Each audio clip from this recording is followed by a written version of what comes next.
issue ng motor na to, kapag umiinit na yung makina, namamatay. Pero ito, naka-battery operated na CDI.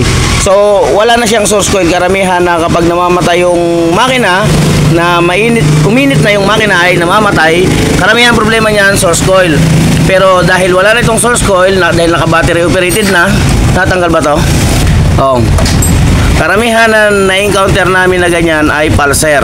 CDI niya. O, yan. Dito yung CDI.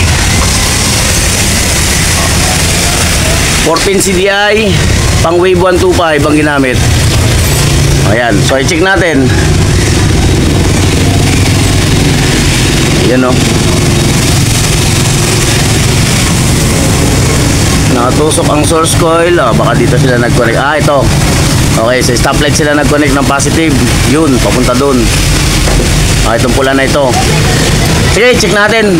Ngayon, palitan muna natin ang pulser para may verify natin or ma-check natin kung yun nga talaga ang diferensya. 280. 280 yung pulser pang Raider J kakabit natin. Ngayon, kakabit natin to pero hindi ko muna sisingilin sa iyo. Pagka okay, saka ka magbayad. Boss, kabit natin to. Tanggalin lang natin hinang. Check mo muna kung pasok yan yung pinaka niya, kabitan niya. I think pasok naman.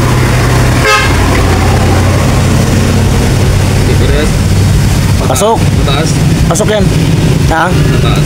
Mataas. Sige, ibaba lang natin mamaya itong nababaluktot naman yan eh. Ayan, basta makareceive lang yan ng magnet, ng bakal. Yun, pang isang problema natikal na itakpay natin. So, anong araw na ngayon?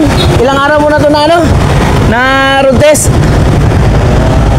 3 araw. Hindi source coil ang problema niya. Kapag umiinit, namamatay. Pero hindi source coil ang problema niya. Pulser ang problema.